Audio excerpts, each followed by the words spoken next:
Ensuring a work-life balance while navigating through current economic situations in Nigeria is essential for overall well-being and productivity.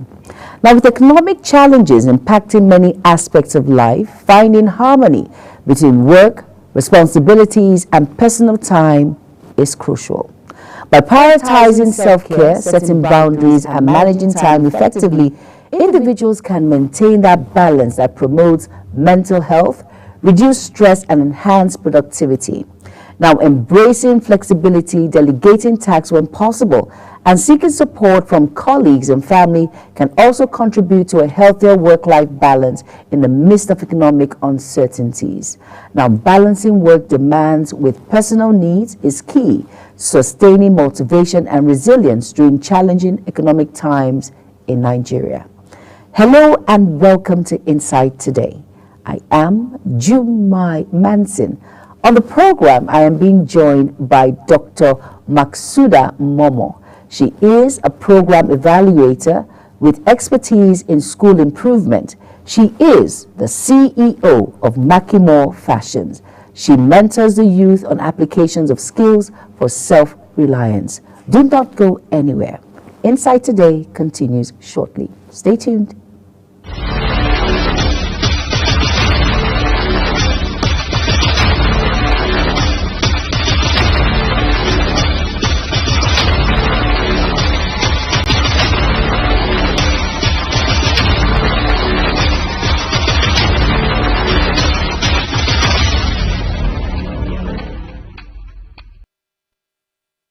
You're welcome back, and if you're just tuning in, this is Insight Today on Global Television. Like I said, I am being joined by Dr. Maksuda Momo, who is a programs evaluator with expertise in school improvement. She is the CEO of Makimo. Good afternoon, Dr. Momo. How are you doing today? Good afternoon. I'm fine, and it's good to be here. It's great to have you on the program. Now, talking about work-life balance, can you tell us an overview of what that entails? Wow. Work-life balance. Literally, work and life. And how do you balance it? Literally, it just means you balancing it. But there are different definitions to work-life balance. And that will mean the equilibrium of the time and the effort you put into your professional responsibilities and your personal life. Okay. From when you look at WLB, that's the acronym for work-life balance, your work will be categorized as your profession. And when you look at your personal life, you talk about families, health, hobbies, and social connections.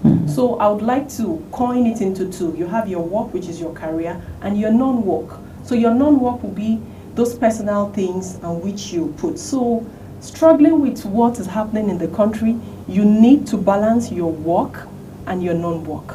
So when you try to harmonize your work and your non-work, when they are in harmony, when they are compatible, it gives room for your productivity in your goals and your priorities. That is what it means literally.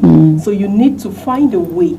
You need to make a harmonious relationship between your work and your non-work. So finding that equilibrium might not be really realistic, but you need to create a harmony between your work, which is your career, and your non-work. And my non-work. Interesting. Now let's look at how individuals in Nigeria can strike a balance between work obligations and personal life amidst the current economic challenges. Wow.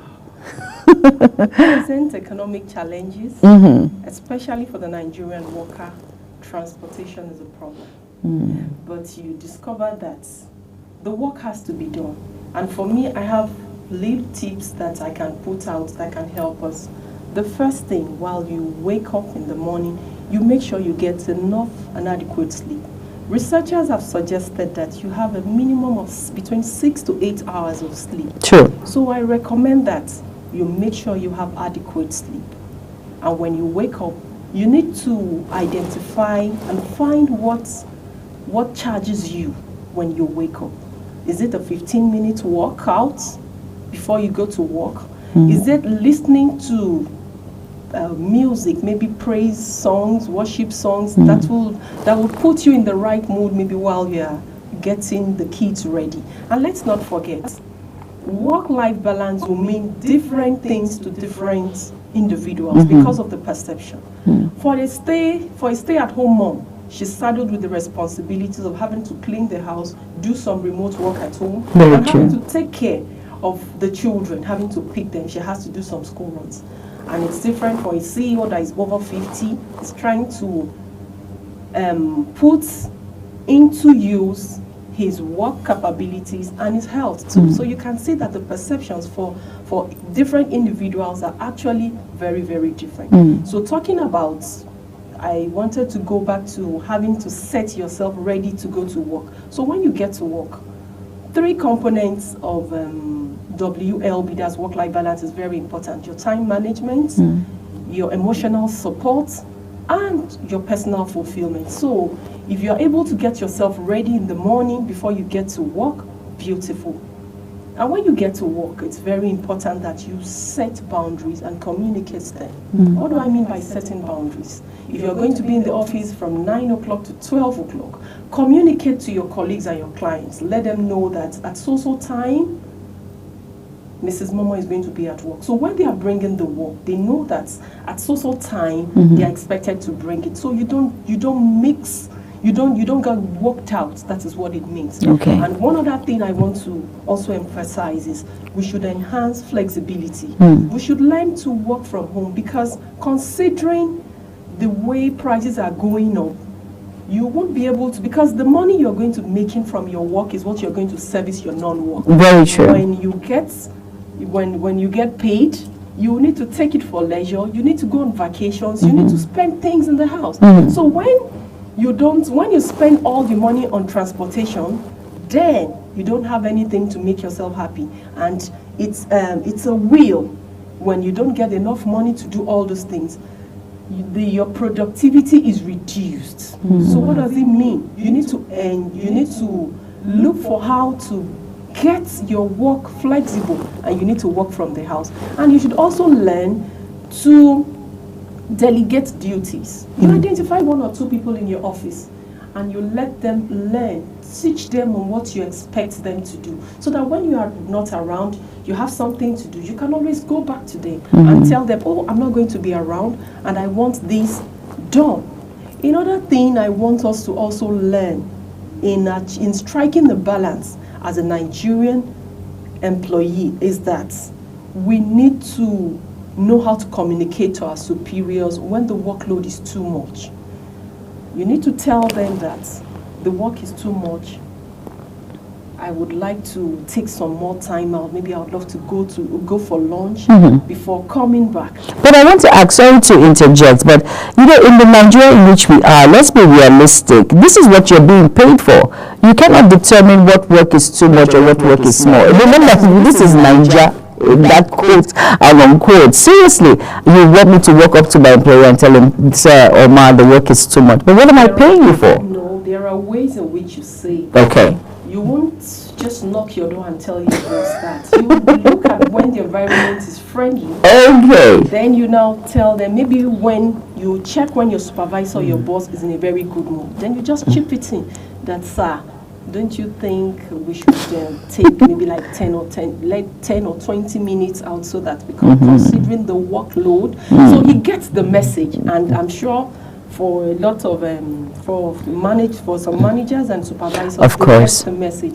So that they know that, oh, I think this work is getting too much. So the way the individual puts it again, it also would also make the managers, the companies now have a rethink. I think they're right. Yes, and there's one other point I also wanted to roll out is we should learn to set realistic expectations. Great. When they bring the work to the office, you know that this is it. When you prioritize, have a limit. If I'm going to treat 10 files today, that is all I'm going to do. Once the time that have been scheduled to go out of work, you shut down. Because when you take the whole work, you're exhausted and you're getting back home. The children need you. Your spouse needs you. You need to hang out. You need to run some other errands. Very true. But if you are not there to be able to do all those things, you get worked out and your productivity will reduce. I want to ask a question. You know, when we talked about this issue, work-life balance, there's this segment that, it feels it concerns only the women folk. How about the men folk? Does it apply to them also? Or is it because they bring more, or they're the breadwinners, or don't they need to create that work-life balance also? Jumai, the men need it more. Really? Yes.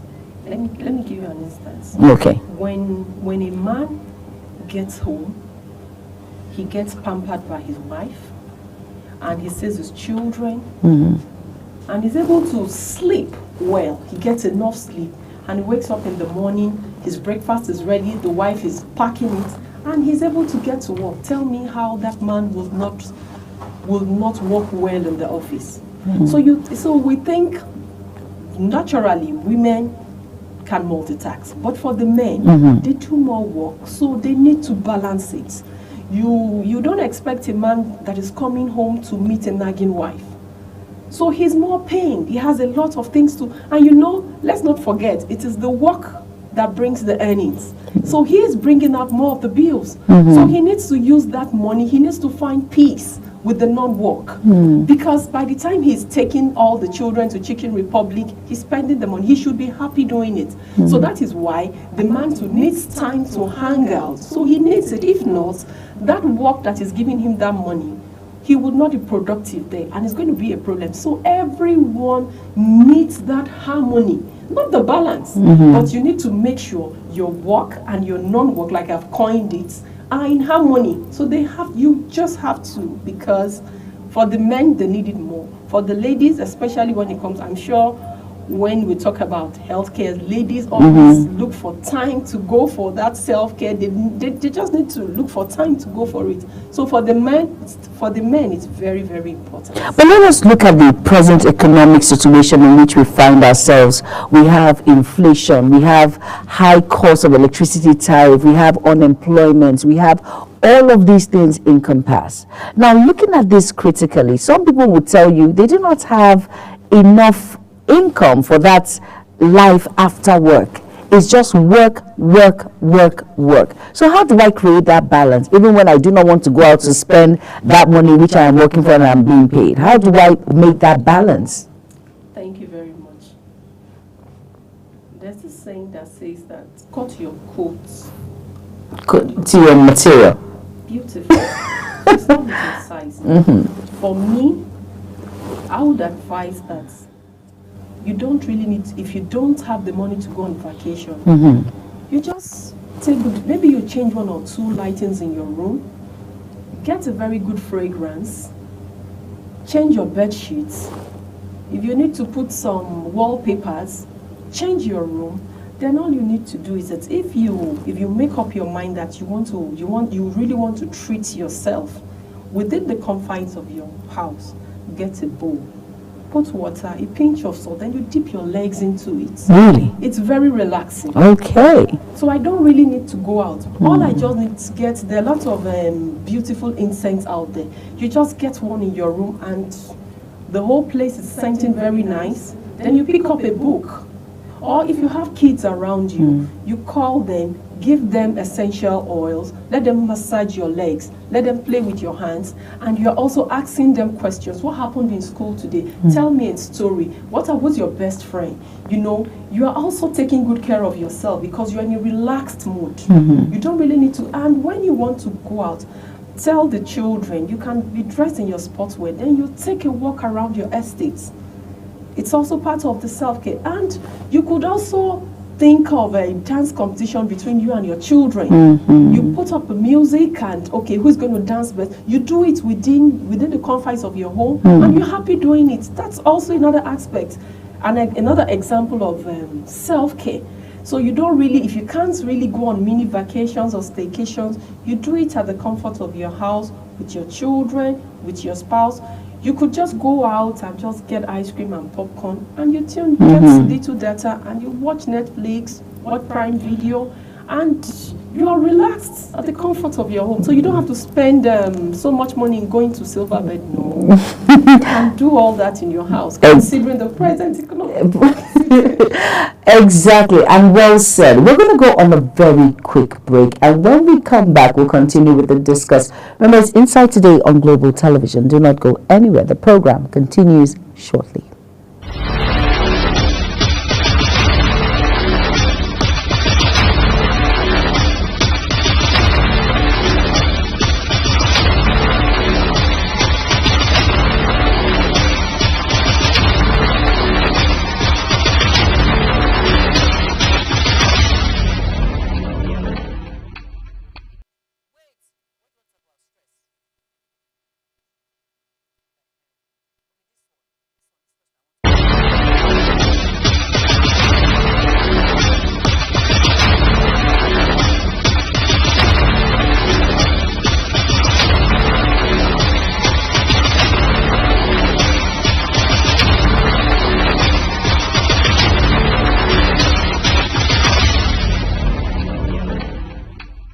And if you're just tuning in, it's Inside Today on Global Television. If you're wondering, Jay Mountain, I'm just tuning in, and have you spoken a lot when it comes to work-life balance? Yes, I have. You have missed almost 15 minutes of the program, but it's okay. You can still catch up with us because I am not alone. I'm here with Dr. Masouda Momoh, and of course, she is the CEO of Makimo Fashions, and she is a programs evaluator.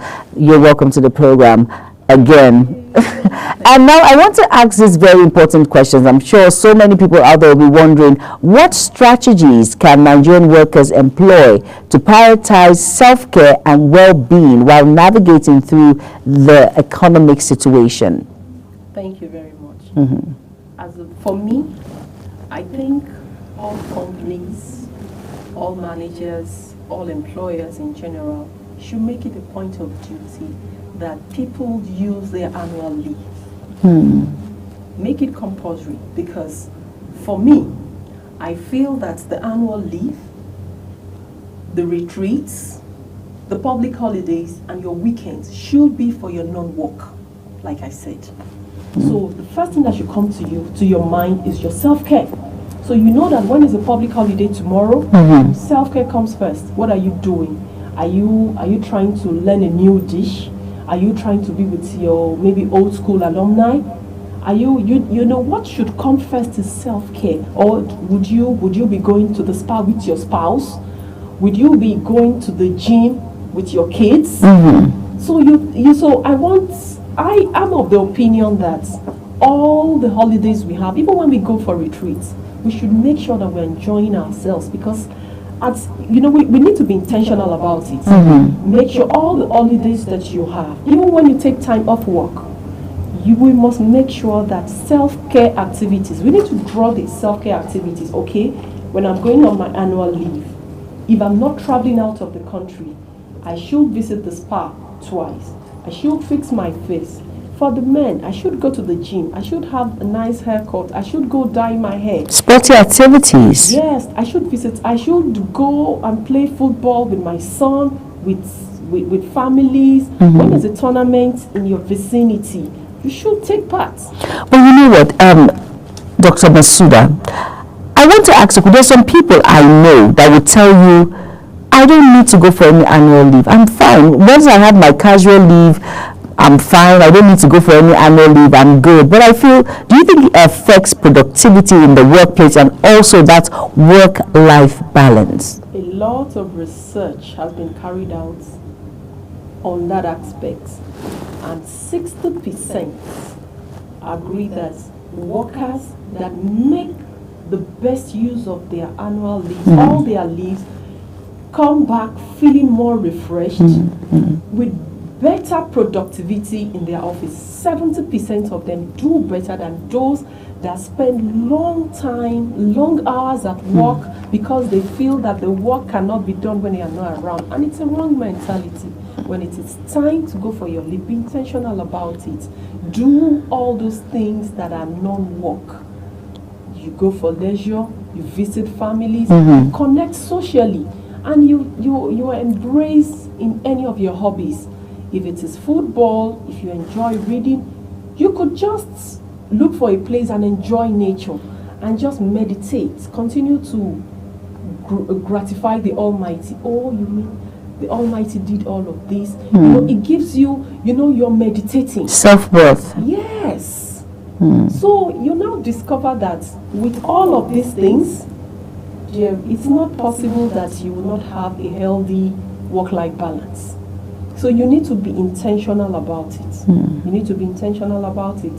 And again, we should have it at the back of your mind that when the workload is you prioritize the work with the non-work.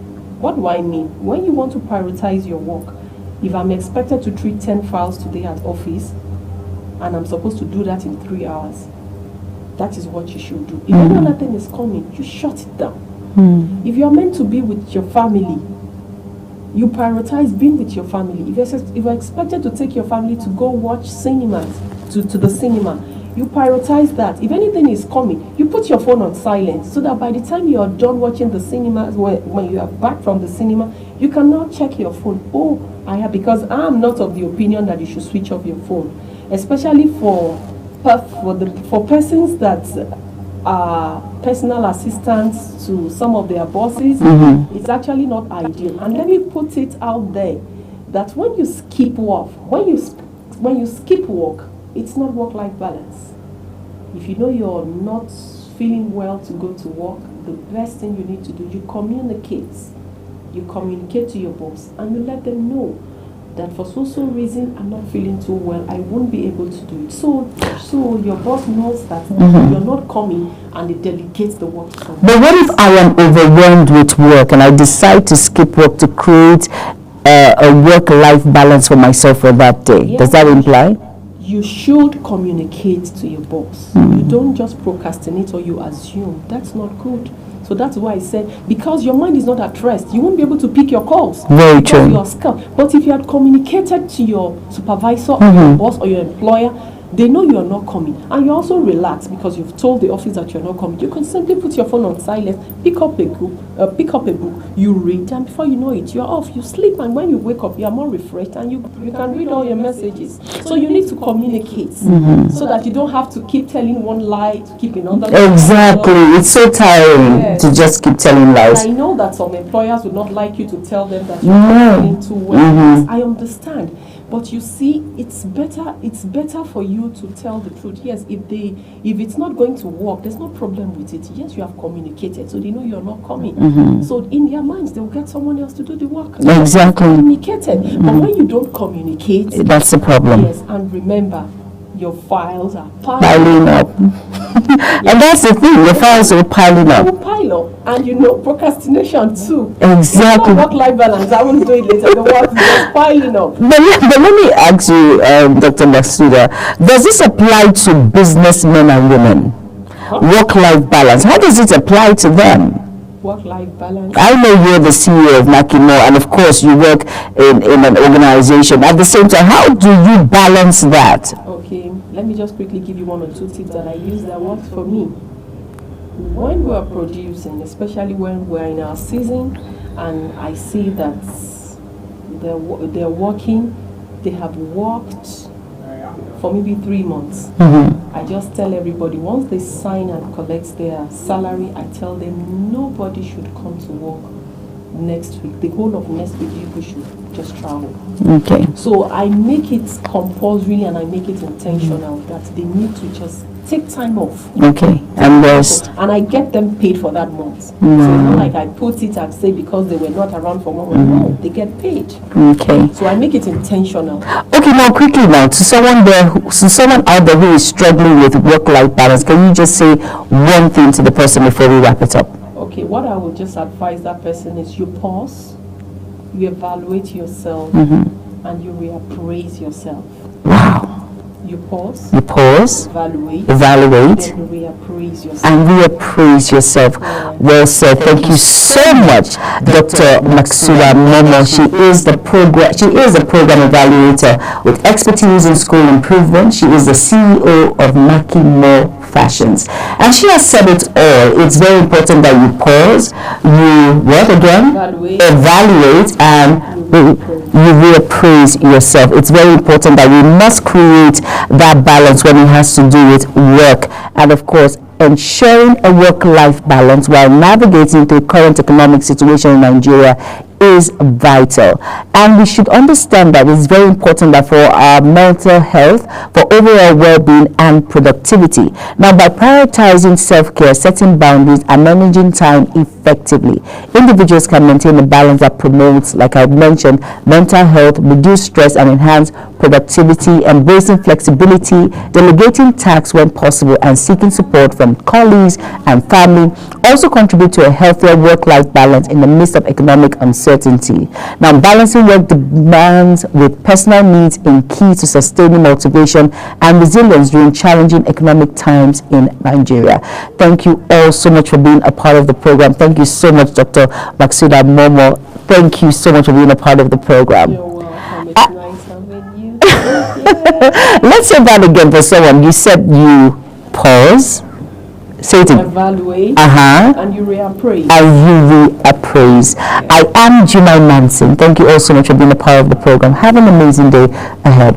Bye-bye.